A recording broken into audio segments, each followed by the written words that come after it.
सुनो मेरे बच्चे, आज मैं तुम्हें एक बात समझाता हूँ। एक समय की बात है, एक व्यक्ति मेरे पास आया, बिल्कुल तुम्हारी तरह, अपने इमोशंस को कंट्रोल करने की सलाह मांगते हुए। उसका मन गुस्से, फ्रस्ट्रेशन और छोटी छोटी बातों से हिल जाता था और वो चाह रहा था कि कैसे अपने इमोशंस को संभाले। मैं मुस्कुराया, उसे बैठने को कहा, फिर मैंने उसे एक कहानी सुनाई। एक बार एक बड़ा समृद्ध राज्य था।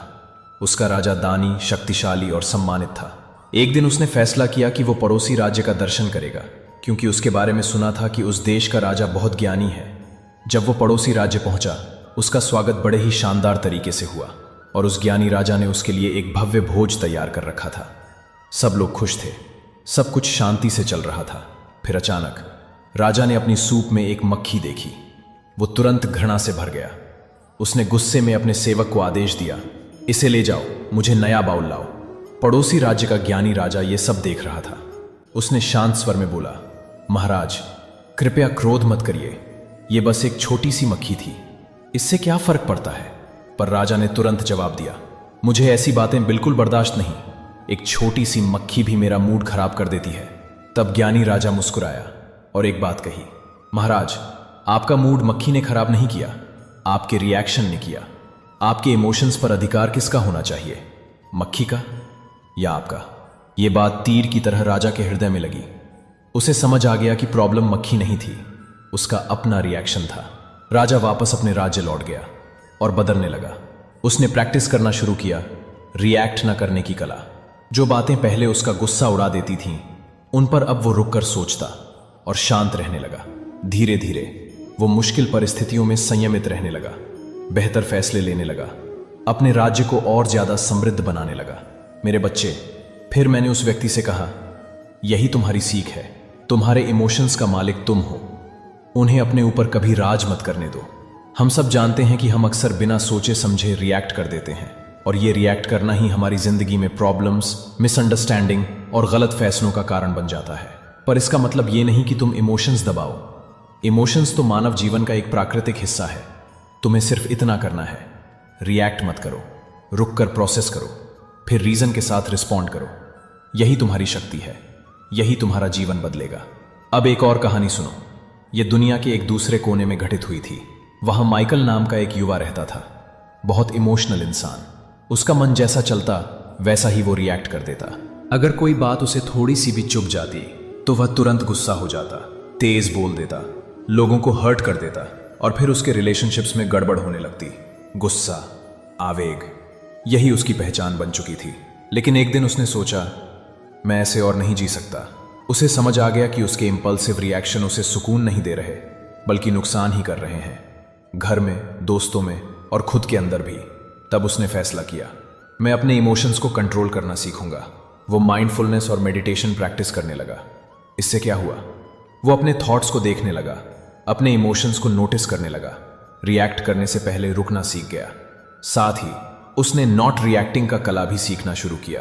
जब भी कोई सिचुएशन उसे ट्रिगर करती, जैसे पहले उसका गुस्सा तुरंत उबल जाता था, लेकिन अब वो पीछे हटता, 2-4 गहरी सांसें लेता, सिचुएशन को ठंडे दिमाग से समझता, फिर कामली रिस्पॉन्ड करता। शुरुआत में मुश्किल जरूर थी, पहले दिनों में गुस्सा फिर भी आता था, इमोशंस फिर भी हिलते ताइफे। पर एक फर्क था, अब वो रिएक्ट नहीं करता भाज, वो बस रुक जाता, ऑब्जर्व करता और धीरे धीरे अपने ऊपर कंट्रोल बनाता चला गया। समय के साथ ये प्रैक्टिस उसके लिए आसान होती गई, उसकी इमोशनल स्ट्रेंथ बढ़ती गई। माइकल के रिलेशनशिप्स बदलने लगे। जहां पहले वो हर्टफुल वर्ड्स बोलकर लोगों से लड़ पड़ता था, अब वो कामली बात करता, दूसरों की फीलिंग समझता, अपनी बात सम्मान और क्लैरिटी से रखता। लोग भी उसकी रिस्पेक्ट करने लगे, उसका अस्तित्व बदल रहा था। एक दिन माइकल का दोस्त उसके पास आया। वो बहुत परेशान था, बहुत अपसेट और इमोशनल सपोर्ट चाहिए था। माइकल ने पूरा ध्यान से सुना, बिना बीच में काटे, बिना इरिटेट हुए, शांति से। फिर उसने अपने दोस्त को कंफर्टिंग और सेंसिबल वर्ड्स में सपोर्ट दिया।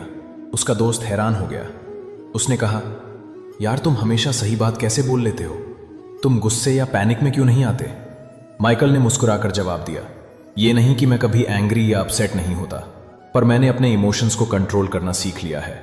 मैं उन्हें अपने एक्शंस को डिक्टेट नहीं करने देता। उसका दोस्त बहुत प्रभावित हुआ। उसने पूछा, ये सब तुमने कैसे सीखा? माइकल ने अपना पूरा एक्सपीरियंस बताया, माइंडफुलनेस, ब्रीदिंग, इमोशंस को ऑब्जर्व करना और सबसे इंपॉर्टेंट, नॉट रिएक्टिंग। उसने अपने दोस्त को भी एनकरेज किया कि इसकी प्रैक्टिस करे। उसका दोस्त आभारी हुआ। धीरे धीरे माइकल एक मिसाल बन गया। लोग उसे देखकर कहते, ये बंदा चाहे कितनी भी टफ सिचुएशन हो कभी हिलता नहीं, हमेशा शांत, हमेशा कंपोज्ड। उसका नाम एक शांत, थॉटफुल, रेजिलिएंट इंसान के रूप में मशहूर हो गया। और माइकल प्रैक्टिस करता रहा माइंडफुलनेस, स्टिलनेस और नॉट रिएक्टिंग की कला। इसका फल इनर पीस, क्लैरिटी, सुकून और एक गहरी हैप्पीनेस जो बाहर की चीजों से नहीं अंदर से उत्पन्न होती है। मेरे बच्चे, मैं तुमसे यही कहना चाहता हूं, जो माइकल ने सीखा, जो राजा ने सीखा, वो तुम भी सीख सकते हो। इमोशंस को कंट्रोल करना कोई जादू नहीं, ये एक प्रैक्टिस है और इस प्रैक्टिस का रिवॉर्ड तुम्हारी पूरी जिंदगी का डायरेक्शन बदल देता है।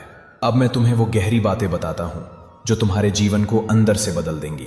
राजा की कहानी हो या माइकल की, दोनों एक ही सत्य पर टिकती हैं। तुम्हारी पावर तुम्हारे रिएक्शन में छुपी है। तुम इमोशंस को कंट्रोल करो या वो तुम्हें कंट्रोल करे।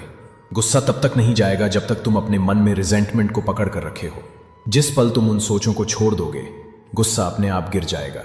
जो अपने उभरते हुए गुस्से को रथ के घोड़े की तरह रोक लेता है, वह सही अर्थ में अपने मन का सारथी है। और याद रखना, गुस्से को पकड़ कर रखना ऐसा है जैसे तुम जहर पियो और चाहो कि दूसरा मर जाए। सच्चाई यह है, जो इंसान खुद को जीत लेता है वह उस योद्धा जैसा महान है जो बैटलफील्ड में हजारों को हरा दे। मेरे बच्चे, तुम्हें अपने रिएक्शन का गुलाम नहीं बनना, तुम्हें अपने एक्शन का स्वामी बनना है। शांति अंदर से आती है, बाहर से नहीं। जब तुम किसी व्यक्ति से या किसी बात से लड़ाई में पड़ जाते हो, जैसे ही तुम गुस्सा फील करते हो, समझ लो तुम सच की खोज छोड़कर अपने अहंकार की रक्षा करने लगे हो। मन ही सब कुछ है। तुम जो सोचते हो वही बन जाते हो। तुम्हें गुस्से के लिए सजा नहीं मिलेगी, गुस्सा ही तुम्हारी सजा बन जाता है। दुख का मूल क्या है? अटैचमेंट। इसलिए अगर तुम चाहते हो कि दूसरे लोग सुखी हों, करुणा का अभ्यास करो। और अगर तुम खुद सुखी रहना चाहते हो, करुणा का अभ्यास करो। लेटिंग गो तुम्हें आजादी देता है और आजादी ही हैप्पीनेस की शर्त है। जब तक तुम अपने दिल में एंगर, एंग्जाइटी या पोजेशंस को पकड़े हुए हो, तब तक तुम मुक्त नहीं हो सकते। हजार खोखले शब्दों से बेहतर है एक शब्द जो शांति लाए। जो कुछ तुम हो, तुम्हारे विचारों का फल हो। What you think you become. इसलिए रिएक्ट मत करो, रिस्पॉन्ड करो। रीजन से करो, इमोशन से नहीं। अंत में सिर्फ 3 चीजें मायने रखती हैं: कितना प्रेम दिया तुमने, कितनी कोमलता से तुम जिए और कितनी शान से तुमने उन चीजों को छोड़ दिया जो तुम्हारे लिए नहीं बनी थी।